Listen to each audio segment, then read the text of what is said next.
So I also want to talk about my week because it's been an interesting week. I had to go over to Oahu for some medical tests.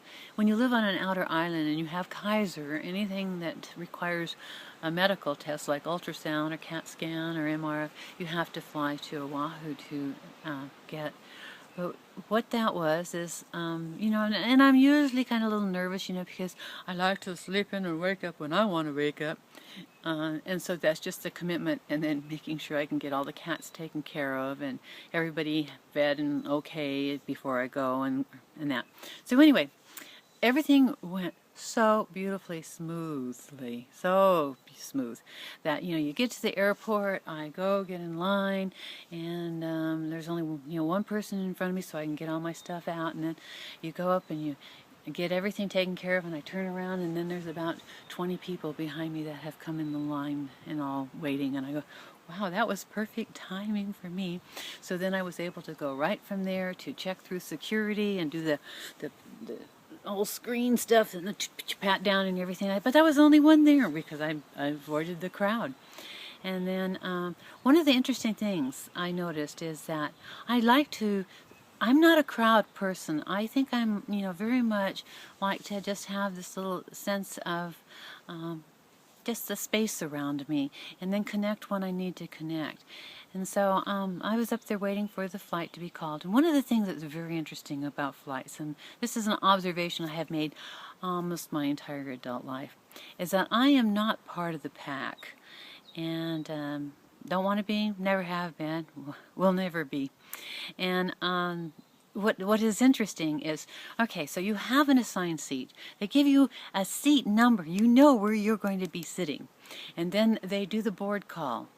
And sometimes they go doing rows from 16 below or something, depending on how big the flight is. But our airplanes are, relatively small because they're inner island. But they still are filled with like 200 people. And so they call the, general boarding. And everybody stands up and goes to rush to the line, and they get in this long line that just snakes around. And then you watch them slowly, step by step, get their ticket checked, and then walk down the tube to board the plane. And then the line is so slow because then the people on the plane are putting their carry-on up, and you're waiting and waiting and that. But what I do is I just continue reading my book just there until I see the last person go in through the tube. And then I count to a little bit, or just wait until I anticipate that they're already down at the entrance of the plane. And then I just go and give my ticket and walk on the plane, walk through the whole tube all by myself, walk onto the plane, almost like royalty. That after all, I do have a reserved seat. And so then I just go take my seat. And I have done that seat like that ever since I've flown.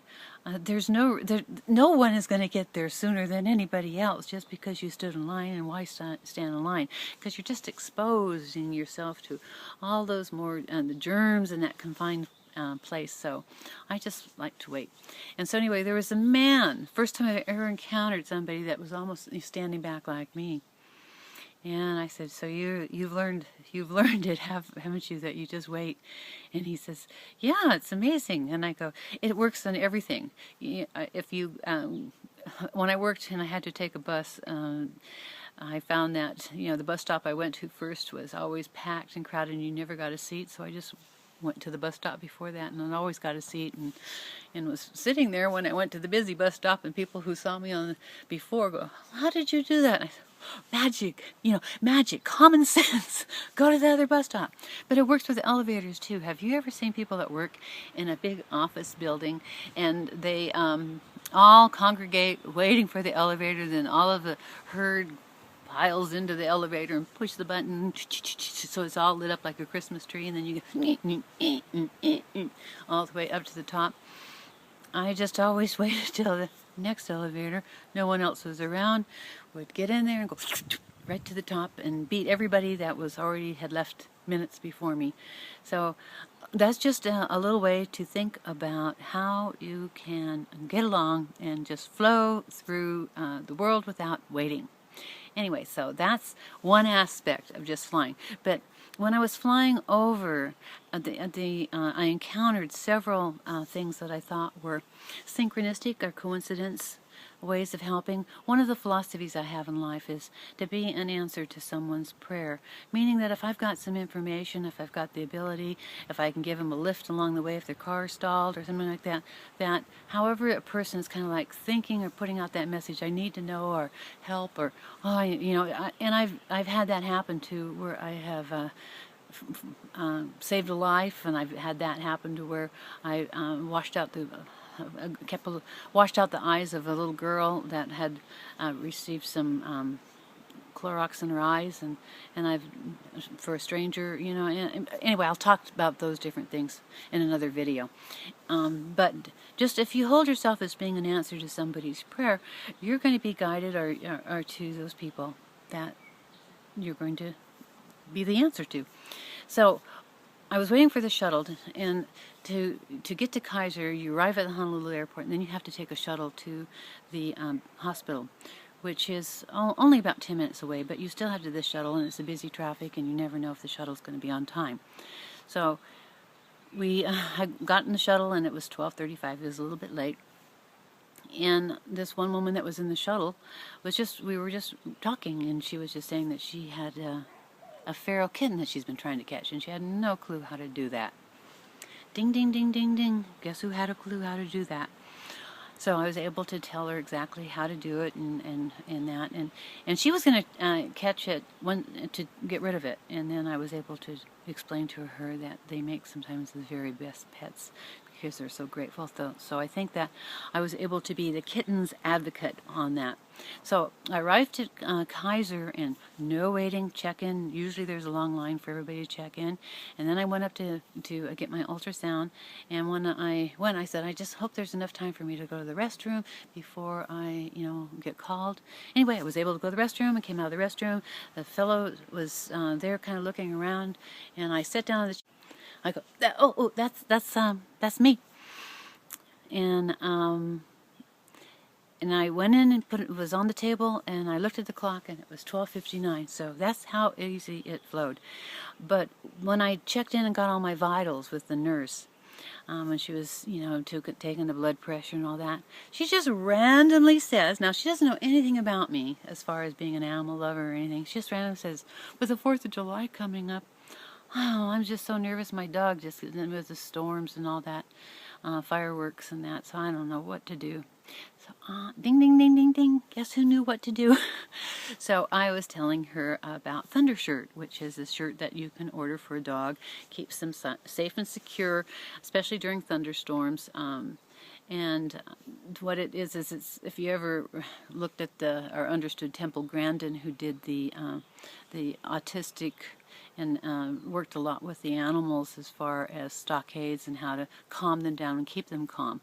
That's under that kind of a premise of securing them when they're scared.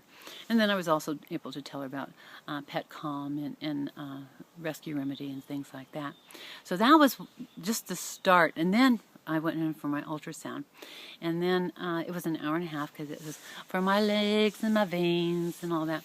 And the attendant was the most wonderfully interesting man. I mean, he was a young black man, and we just had the best conversation that I think I've ever had with any medical care person, because we talked about metaphysics, about the laws of the universe, about Christopher Hitchens, Sam Harris, Richard Dawson, Jill Bolte Taylor.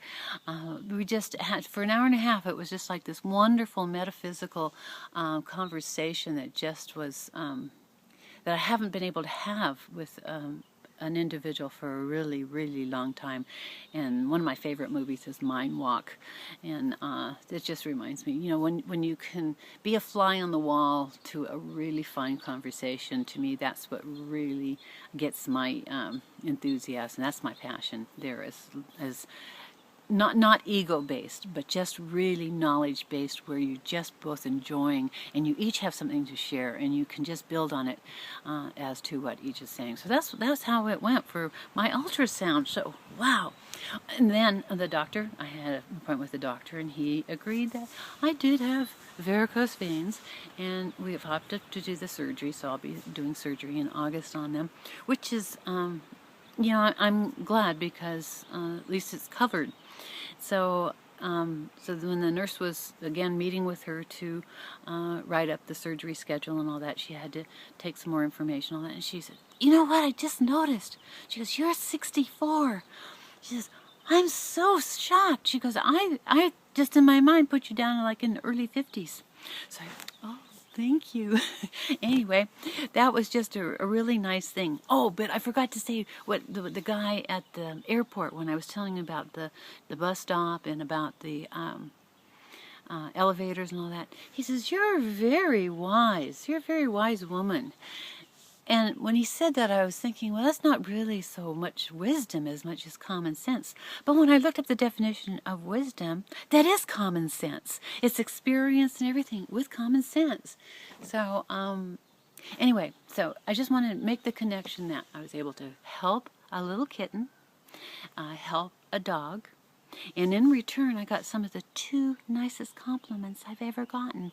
One, a stranger called me wise, and another stranger took, you know, years off my life as far as that. So what goes around comes around, and magic happens. Okay, so I just wanted to share that. And it continued that way. I was able to meet with my daughter. She picked me up. We had a wonderful dinner. And again, the flow back on the plane. No waiting, nothing, never. And then I returned back home to my wonderful enchanted forest. Bye. I have more on planes. I'm going to talk another video about an unusual plane trip.